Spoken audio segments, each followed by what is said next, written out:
I cannot believe he cheapened out on the pistons. It's not about cheapening out, okay? It's about salvaging what we have, okay? And an aftermarket piston is not as good as an OEM piston in good quality. 264,000 kilometers on it. Why did we put aftermarket piston in my Discovery 3 engine? That's an invalid question, okay? So we've been working on at least 4-5 hours today, and now we're starting to film. And Vera had to go in between and take a nap. It's exhausting. All I gotta do now is clean up these 6 pistons, put the piston rings on, puzzle them over to the connecting rods, put the connecting rods and pistons into this engine, do a plastic gauge test, and then do the final assembly and done. Oh my God. That was something, huh? Now those are magnetic. Oh Yeah. my God. Yes. Nothing else is magnetic. Okay, so taking the old piston rings out, I don't need a tool. I just do it like that. So cleaning those pistons is a slow process. Yeah, so I found it now that gasoline is dissolving the carbon the best. Yes, and diesel heads do not have gasoline at home, unless you have a lawnmower. I'm using a broken off piston ring, which I ground in a specific way, and I'm just scraping through here. Look how And much this- garbage comes out. And this is pushing this out relatively easily. Yeah. Yes, and good thing it's only a V6 and not a V8. Yeah, or a V12. Yes. Jeez. We're gonna put on the piston rings now. I got them cleaned up now, and you can see they're still a little bit blackish. Don't confuse that with your gasoline LS engines where you can get all the stuff off. In my opinion, it's not bad if there is a little bit of carbon deposit still left. It's more important not to damage the coating of the piston, okay? These are Vera's LR3 old pistons with 260,000 kilometers, and I think they deserve a second life in our Frankenstein engine. Don't you guys agree? And of course, we mount new Götze piston rings. These are pre-gapped. We did verify that on one of them, and they come out with a 0.3 millimeter gap, which is, according to ChatGPT, exactly what it's supposed to be. Boy, are we taken off this morning. So the Götze are nicely sorted here in this little pouch. Middle ring and upper ring are marked with top. And I start with taking a sip of coffee out of my Land Rover cup. The oil control ring has this little opening which I gotta look for. And I mount this facing away from me here in the oil ring groove. And then I close it back up. Then I take the oil control ring without any tool and I go with utmost care and insert it over the piston into this groove above the spring and make sure I'm not breaking it, okay? Because then we have a really bad hair day. So the opening is facing away from the joint of the spring. Then I take the middle piston ring and that one is marked top here, very difficult to see. And I'm using my plier to mount this one. This is some stupid Amazon plier. And the main thing is that you open the piston ring just as far as necessary. Yeah? And then I wiggle it over it until it's in the groove back there. And then I can leave it alone. There. And in the groove in the front. Very simple, okay? Making sure I got the riding top facing up. This plier is designed in Germany and made in China, and that's the cheapest combination you can get on the planet, okay? Making complicated German stuff cheap in China, want to stay away from something like that. Scooping it down into the groove, letting it go, and it snaps in. And I got the piston rings mounted on the first one, okay? I gotta repeat this off camera a couple of times, and we see you guys in a second. Now we gotta assemble the pistons to the con rods, okay? We're working now on our piston 3 and that's gonna get the piston V6 for Vera's engine 6. Oh my God. In an entire engine rebuild, that is the most stressful part. I push the pin out. So we are here at P3 and we use Tornau number 4. Tornau new 4, okay? This one. So I look for the arrow, right here it is, pointing now towards the front of the engine, see here? In this position, the con rod goes in like this. I push this here in. There we go. Now I lay it here on my wooden bench. I take a circlip and I make sure the circlip is still flat, okay? Sometimes I bend them from taking them apart. I insert the circlip like this, a little bit overlapping this hole. I take my special tool, which anybody can make without having the dimensions from me. And you can see I'm pushing the circlip in like this. And it's a piece of cake using this tool. And nobody can get the dimensions. Vera's shaking her head because we don't have them, okay? We don't have them. Okay. Christian does not have the time. Okay. You can see how this tool is very simply made. It got a pin sticking out. It wiggles a lot around in there. There's no critical stuff. And you can just see that I scoop along with this ring. Number 3. Number 3. I write this down here so we don't screw it up. And we do the remaining 3 off camera. All done, and like I said, the most stressful part of an engine rebuild. We wrote everything down, but we still managed to assemble 2 of them wrong. And when you get to the last one, you go like, no, that's not what I got left. So he's got them here in order. Magically, I can say now what their number is. 5. 1. Am I a psychic or not? Okay, and we have to match the correct bearings to the correct rod. This is new 1. I got it written all over the place. Where's Oh new my 3? God. What is this? Then I got here old number 4, which is Here. yeah, which It says here old number 4. So we messed up again. new. So now 1 is here. Okay. Oh my God, Christian. Okay, and then I got old number 1, which is left over. It's this one here. And we can still confuse them up down, okay? Yeah. And we can put the wrong setup in the wrong cylinder bore. So there's lots of room for error. That's why it's always absolutely amazing that our engines start at the end. Well, true to the motto, it will be a Frankenstein build. When you put an engine like this together, you are all focused and alone in your workshop. Your wife doesn't bother you, okay? And we get a lot of comments, why don't we match different bearings? So our YouTube channel is based on what we can do at home, and we don't have a shelf full of OEM bearings, you know? It would be nice to have now every selection of bearing in every grade, top, bottom, everything, but that's not the case, okay? Building an engine like this involves a lot of precision and puzzling and some luck. So the next big discussion comes. What is considered clean? We're using ATF in here to clean this, red ATF fluid, and I gotta go in here until it's clean by my definition, okay? Not by Vera's, because otherwise we're gonna be here another 2 months. There, see? That's not clean. That is clean. We're done. Good. Okay. That's clean. I can even use that a second time. So installing the first piston. Now note that we are still in the plastic gauge procedure, okay? So I'm using my plastic gauge bolts here. They are marked. Those are not the bolts we install in the final step. Now I gotta look for the U. This is the L for lower. And this is the U for upper, and I got them all cleaned with Scotch-Brite. Now I insert the bearing U with the riding to the riding on the carn rod, so I have a defined direction of the bearings. That's how I tested them previously. I gotta be in there by plus minus 0.2 millimeters from side to side, so I have to use all my eyeballing precision I can. That's where the Americans use some red stuff and some blue stuff, but some heavy gear oil does the job perfectly. Now I dip the piston into regular engine oil, not all the way so it doesn't create such a big mess. On my installation sleeve I wrote down the arrangement of the rings, okay? There's this one and there's this one. I do that according to this picture. I gotta make sure my piston rings stay aligned. Now I have it like this. I gotta arrange the crankshaft pin down all the way. Now I insert the piston in here, push it in, turn the engine around. Now I push the piston home carefully,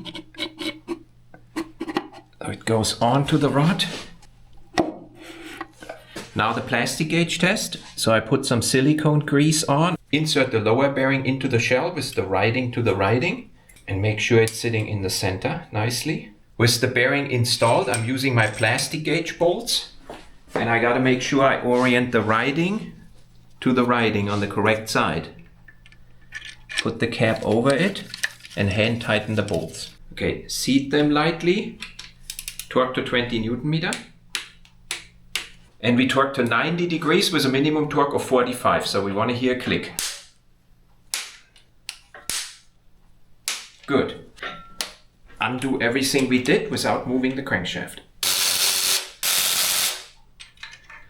And there's our plastic gauge. Ooh. We are in the range of 0.05. Piston number 4, we calculated a gap of 0.039. So we're a little larger, that's what we want. We want larger. Okay, now we got to take a picture of it for documentation. Wipe off the plastic gauge. Some heavy gear oil. Taking away my plastic gauge bolts. Putting in the final bolts. Okay. Orient the cap in the right way. Put it in. You got the writing to the writing? Yes. Good. Final torque the same way we did previously.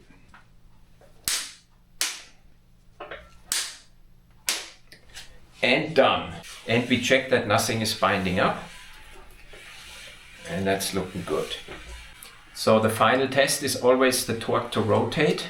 This one is 40 Newton meter and we were as low as 12. And I saw a video from Marco in the UK when he builds up a completely new engine. He's got 6 with all pistons and everything new.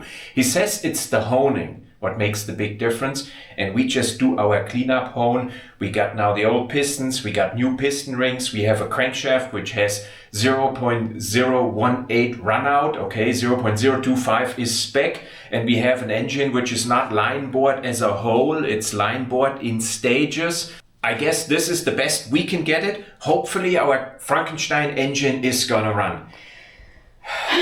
Vera is a little bit stressed, okay? Philip has to go on a big trip to Switzerland this year with that engine. Otherwise he's gonna take my Discovery 3, which means we can't go on vacation. Okay, it's excluding breakaway torque, but there's only one spot where it actually takes off. Oh my God. Yeah, we also checked the side clearance of all the conrods and we got one conrod which is at 0.5 millimeter side clearance and spec is 0.52, so it's right on the limit. All others are around 0.3, so it could be a worn out conrod or it could be the worn out side lobes in the crank. We don't know that now, we didn't inspect that prior assembly. Overall, this was the most difficult build we did so far on the cheapest engine we did so far because there were just so many compromises and nothing went well and we got really stressed out here several times. I hope that didn't come across in the video and you think it's all perfect like always, but trust me, it ain't, okay? Yeah, and I'm completely stressed out because Christian didn't mount those bolts yet. Okay, but they don't make a difference. They just, yeah, but we might forget them. They just close up the hole. Would be really bad if we put them in now and then the torque to rotate is 25, okay? Yeah, we should do that. I wanted to do one thing and I wasn't even allowed to do that. I couldn't have messed that up. We punch marked them for first time service use. So, this is a new Victor Renz rear crankshaft seal. We inherited this one from somebody, so we're gonna use it. Oh, we did? Yeah. Oh, it actually did work. You sure? Yeah. Oh See? my God. And there is a little dowel pin here on the side. We're gonna seat these slightly. And they get 11 Newton meters. First part installed. So even though this is a cheap rebuild, we want to do it as cost effective as possible, but do not skip money on the trigger wheel. Trust us. And we use our trigger wheel installation tool, which is much more precise than the one from Land Rover. So our trigger wheel is aligned here. And now I gotta carefully seat it. Gotta make sure I'm not losing my alignment. No, that's good. Check my alignment again. Oh, look at that. Okay, I gotta interrupt the video here for a short moment, okay? Because what I did there is not 100% correct. We are now 3 weeks in the future. No, Christian, it's not 100% correct. It's 100% wrong. Okay, that's another way to do it. Well, I simply put on my trigger wheel installation tool wrong because it got two holes. One which I drilled wrong at one point when I made it, and the other one which I corrected and drilled correctly. And I used the wrong hole. Well, anyhow, whenever I use the wrong hole, I get into trouble. Yes. This is definitely installed wrong, and you're gonna see in our videos down the road what kind of consequence that brought with it. And trust me, it is not a small minor mistake. And here I am 3 weeks later cutting my video and finding out what I did wrong. Yes, and it's 10 o'clock in the evening. And now I gotta edit this scene into our video so people don't copy what we show and do it wrong too. So luckily I found this problem before publishing this video, because that would have been even more dramatic and embarrassing. This way it's, you know, it's embarrassing. I used the wrong hole. Every man did this by accident before. It happens. You got two holes, you use the wrong one. And don't worry, our patrons, in the drawing, the wrong hole is not part of it. Okay, yeah, the wrong hole is not in the drawing. It only has the right hole in it, okay? Yeah. Now, the reason I did this wrong is very simple. When we film a video, okay, everything gotta go smooth and in one line. And sometimes the essential part, focusing on the job, is a little bit short. And then I just plow through, get everything done so we have a nice scene with the least amount of cuts for me later, but I used the wrong hole. You'll see in the videos down the road what consequence that brought with it, and I'm pretty sure you're gonna enjoy it. And you're gonna see how we fix it. Okay, continue with the video. Now with the trigger wheel all the way flush, I use this tool here to get it to the correct depth. Feel it sitting down solid, okay?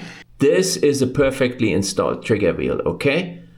Okay, the old tolerance from Land Rover is 3.66 millimeter, plus minus something. Yeah, 2.77.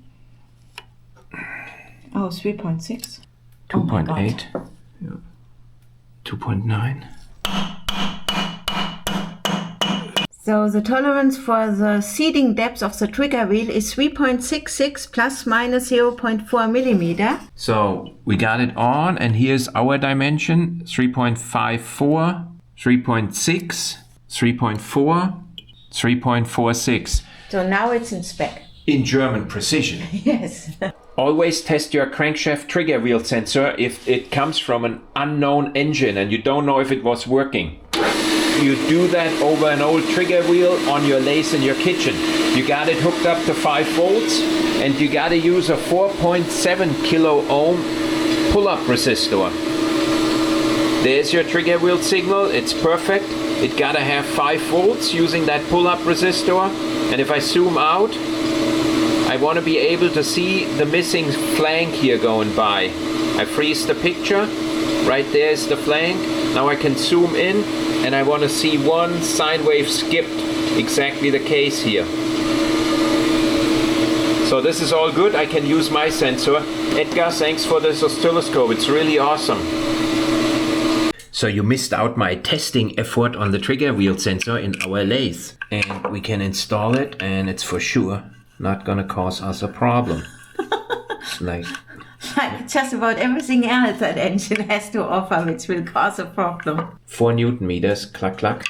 Don't forget to measure the gap of your trigger wheel position sensor. I got here 0.8 millimeters, and the specification in the maintenance manual is 0.4 to 1.5 millimeter, okay? It's possible that if you have an out of spec seal, that the sensor is not sitting correctly. Gives you a bad hair day. Yes, and we just can't seem to get a break on that engine. See, for example, here, the previous owner cut this pipe off here, okay? Well, they were amateurs. So we don't have another one. So we're going to have to work with this cut-off pipe now. Yeah, and they did that probably because here the cylinder head is sitting, so they could get it off. Because they were amateurs. Yes. Okay. Here we got to measure the piston protrusion, and we've shown this in several videos, so we're just going to do that briefly. With this tool, I measure the protrusion at the highest point here.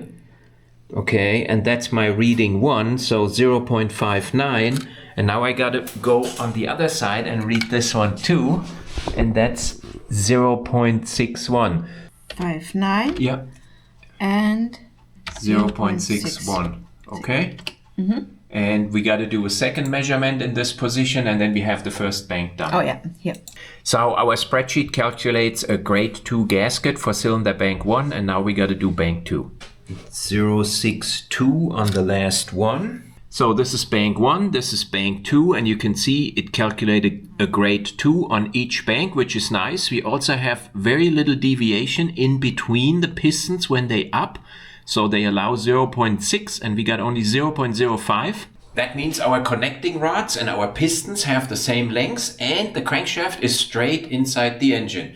That is a conclusion you just made, that Yes, when we have very little deviation in between the piston heights when they up, okay, it means the connecting rods have the same lengths, the pistons have the same heights, and our crankshaft is straight inside the engine block, at least by the precision where we measure here. That's the first good news we have on our Frankenstein engine, really. this calculation spreadsheet is only available to our Patreons. So, changing location. Okay. Okay.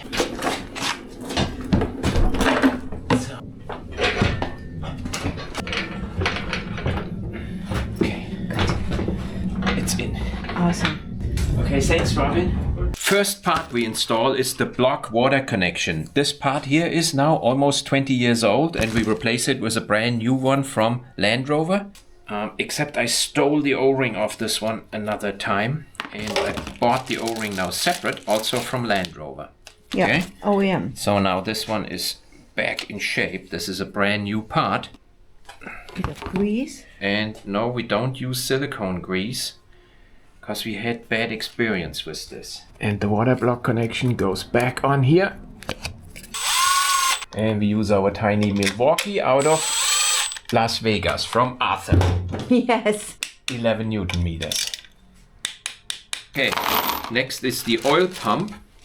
And we got a brand new Fomoco oil pump here, but you can save a lot of money if you buy yourself the PSA 1001G2 with the hologram on, so you know it's an original part. If that's the case, it does say Fomoco here on it, okay? Make sure the gasket is completely seated here. With the installation sleeve in place and the crankshaft flats aligned, all I gotta do is push this baby on here. And it will push out this ring, like that. And pump is on. I run in all bolts, but I don't run them down yet.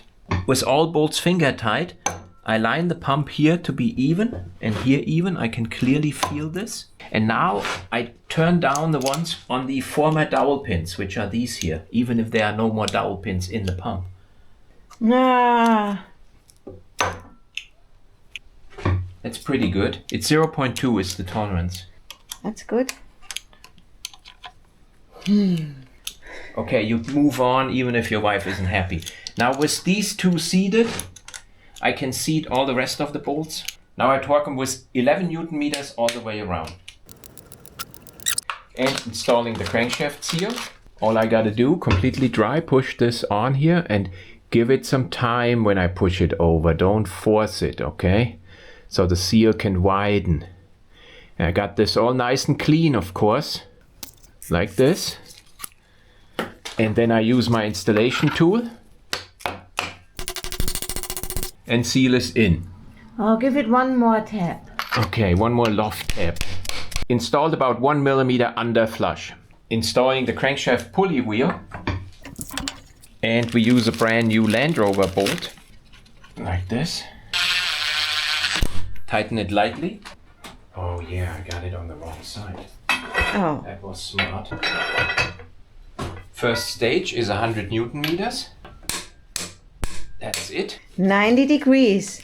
And a minimum torque of 250. So I turn it like to 250 and I want to hear it click before the 90 are over. So we got the 250 and now we still go to get the 90. Yeah, he's got old man strength. There we go. Good job. Are we moving our tool? So I'm mounting 2 dowel pins here for the oil sump.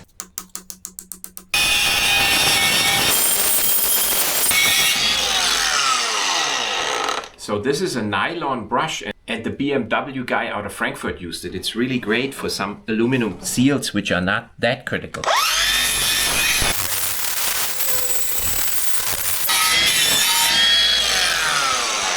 So that brush is like a lethal weapon. Yeah, but it's really good. The BMW guy always has great stuff. Yes, but he doesn't have a wife standing next to it. Look what she looks now. She got Yeah, all dirty now.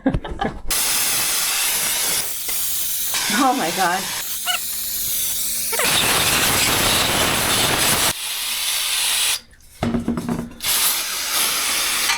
And this can go together. Good enough. Now we can mount this baby. Make sure these corners are oil free. So we'll put a bead of silicone here over the joint here and here, and a brand new L-ring seal right here and right here. We'll put something on the other side here as well, and here, here, and here. Sump goes on, one here, and it sits nicely down, and you gotta puzzle these in. Where do they belong? Into the holes.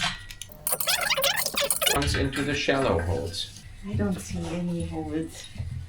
Well, you got there and there long ones. And we tighten them to 25. 11 Newton meter. And oil sump mounted. Good. Look what he bought me. He bought me a OEM cushion for my seat in my Discovery 3 because the seat is really worn out. Thank you. Yeah, that was a good idea, wasn't it? Yeah, it's awesome. So here at Land Rover, that is one store where we buy OEM parts. You want to make sure that the screen inside your pickup tube is completely clean from your bearing failure, or you're gonna have a really bad day. Put some Loctite on this one because it's installed upside down. Good. A Dr. Motor oil sump gasket. That doesn't sound right. That sounds like something a VW Golf driver would buy. The sump all clean, but we wanted to mount a magnet in here, remember? We use this one here. This is a neodyne magnet made from Chinese rare earths. And you clean a magnet with the air gun. Because if you put this one in dirty, and then you show it to your wife, you have a bad hair day. You want to make sure it doesn't hit the pickup tube. So I test fit this here for a moment. And it does. And it hits the pickup tube. I put it right down here on the drain plug. Okay? Yeah. Yeah, this is good. You got the gasket? So this is actually an expensive gasket, and we do not glue this one in because we intend to remove the sump for inspection. It will seal without glue. And sump done. What?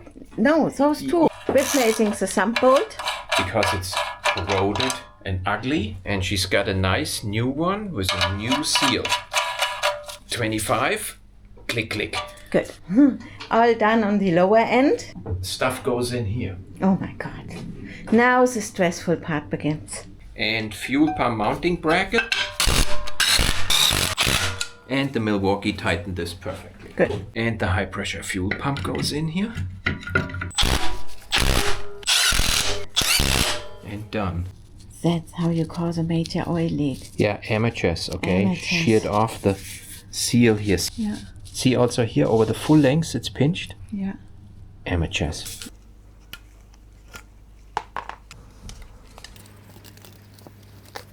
Yeah, see you later.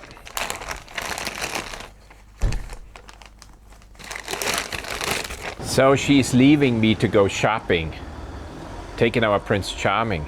And you guys check out this sign. I got this from Tobias out of Pittenhardt. That's in Bavaria in Germany. He made this in his workshop and I put it up here. What an awesome gift. Thank you, Tobias and family. Really appreciate it, and it will stay here forever. And you mentioned it's for outdoor use, so it's resistant to sun rays. Best way to avoid chips is to use a new oil cooler and also clean up your filter housing absolutely perfectly because it got chip contamination in it. Put this together. I'm gonna use some anaerobe sealant here. Also here, anaerobe sealant. It's a steel gasket.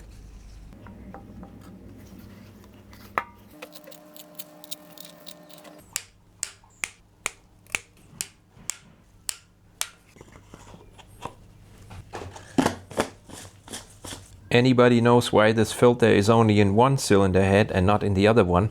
Let me know. But it's pretty strange. So these are the cylinder heads we're gonna use, and I tested all of those for valve leakage. And they all good. They don't look like a Frankenstein cylinder head. That's good. It's good. And I think we can use them just like that, because they've probably been rebuilt. Yeah. And I got some new glow plugs here, gonna put them in.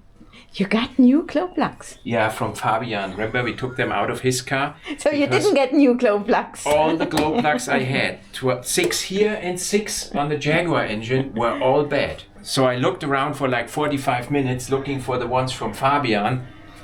That's what we're gonna put in, or we're gonna be stalled. Oh my god. Yeah. And we put some Metaflux 7081 on each glow plug thread.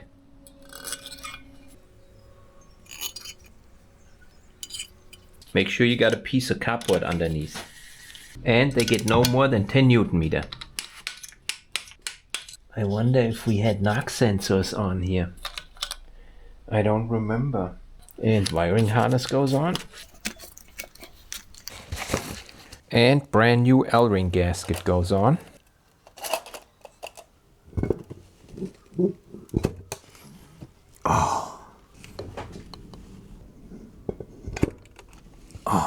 We got this time a Juicer bolts, all others were sold out. Unbelievable.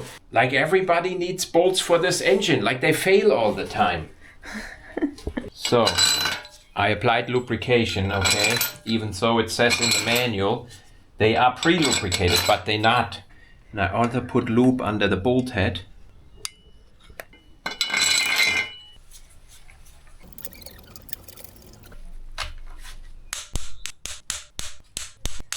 That was 20 Newton meters, first stage.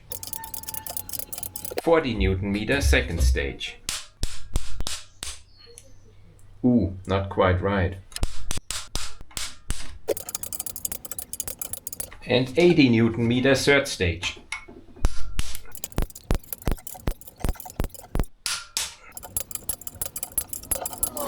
So we gotta do 2 times 90 degrees on 16 bolts, okay? And Philip is in Berlin on a BMX event and Robin is forging somewhere on some event, okay? So I gotta do that myself. Now he's got to rely on his old man strength. But in this episode we do this off camera.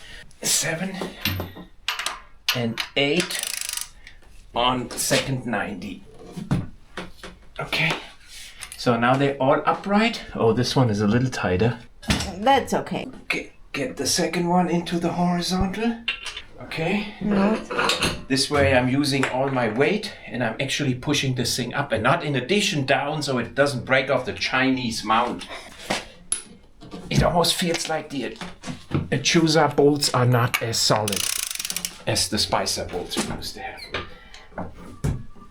I think you got stronger. So they're all in line. Yep. How would the British say, shall we retire now?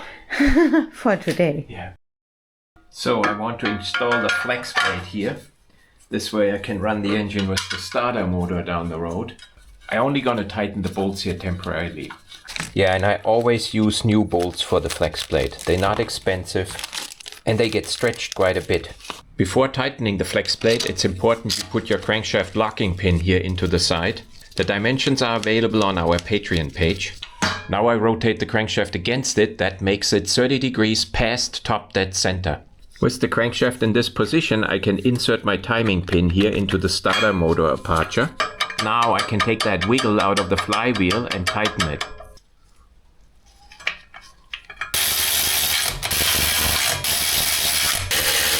The turbocharger oil supply line gets new O-rings, and you gotta use Vuitton O-rings for 200 degree, okay? And the new ones are slightly thicker.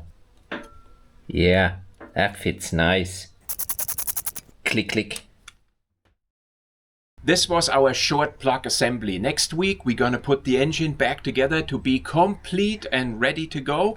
And in the episode after that we're gonna assemble the entire frame, which is perfectly new painted, so you will see a overhauling video for the frame also. You will see the entire assembly of this. You can see we are about 3 weeks ahead of you, and we even got the chassis repaired by now, including welded in a new back here. You saw that in the early videos. There was a huge rust spot and the entire corner was actually gone. So I fixed this with Robin. You will see a detailed video on this, how we did all this. Then we did complete corrosion protection on the body. The body is completely ready to go. And the restoration of that vehicle was a lot more work than we anticipated originally. I want to say something. So I get so many comments. Why don't you buy a series 1, 2, 3, an older Discovery like Discovery 1 or 2, or even a Defender? Because that amount of bodywork, which just was 2 little corners, is no fun for me, and I don't like it. So what Vera is talking about is we had to repair this one corner. Each one was a day and a half of bending sheet metal, welding, grinding, rust protection, and so on. And yeah. So there is a lot of noise and a lot of dust, and it is just not fun. I did this together with Robin. Without Robin's help, it would have taken an entire week. So the only way to make this possible was basically by me taking vacation and getting it done in one clean sweep. And if we would have a Series 1 or anything like that in Germany, the entire vehicle would be like this. Yeah. And I bet if we would do that and show you 4 or 5 videos in a row where we get a chassis back online, our views would drop drastically because there is no action. It's the same thing for weeks, and that's what Vera refers to. Yeah, but also, so this week, Christian and Robin also had vacation from their daytime jobs, which means they worked 3 days on that car non-stop in real time. Normally, that would take 3 Saturdays. That's almost a month just for these 2 small corners. Yeah. Honest, that is not feasible for us who are not full-time YouTubers, but want to release a video every single week. We got per video 1 Saturday of work. We gotta show you. And that completes our video this week. I hope you enjoyed it, and we want to thank our Patreons a lot for their support. And we'll see you next Sunday. okay, and there will be a lot more work.